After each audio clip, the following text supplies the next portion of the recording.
अस्सलामु अलैकुम वरहमतुल्लाहि वबरकातुहू। इन्नल हम्दुलिल्लाहि वहदा वस्सलातु वस्सलामु अला मन ला नबिय्य बअदा।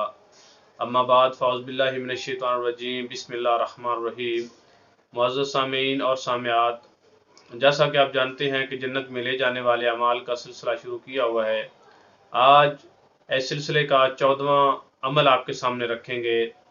अल्लाह से दुआ है कि अल्लाह मुझे हक सच बयान करने और फिर हम सब को इस पर अमल पैरा होने की तौफीक अता फरमाए। सैयदना अबू हुरैरा रज़ी अल्लाह तआला अन्हु से रिवायत है कि उन्होंने फरमाया कि मैं रसूलुल्लाह सल्लल्लाहु अलैहि वसल्लम के साथ आया।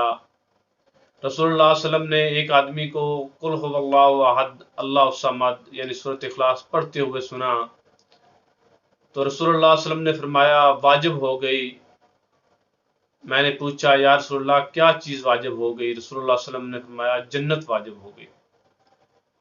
इस हदीस को जामिया तिर्मिज़ी के अंदर 2897 नंबर के ऊपर दर्ज किया गया है।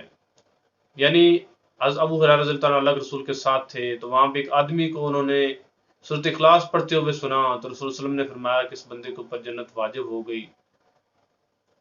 तो इसलिए जो सूरत इखलास पढ़ता है, सूरत इखलास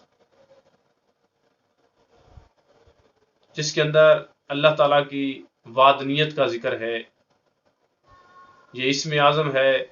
जो बंदा सूरत इखलास का विरद करता है, वसल्लम ने फरमाया कि इस बंदे के ऊपर जन्नत वाजिब हो गई। इसलिए अल्लाह से दुआ है अल्लाह हमें तमाम वो अमाल करने की तौफीक अता फरमाए जिससे जन्नत वाजिब हो जाती है, हम जन्नत के वारिस बन सकते हैं। अल्लाह से दुआ है अल्लाह हमें ज़िंदा रखे इस्लाम के ऊपर। अल्लाह मौत दे शहादत वाली। अस्सलामु अलैकुम वरहमतुल्लाहि वबरकातुहू।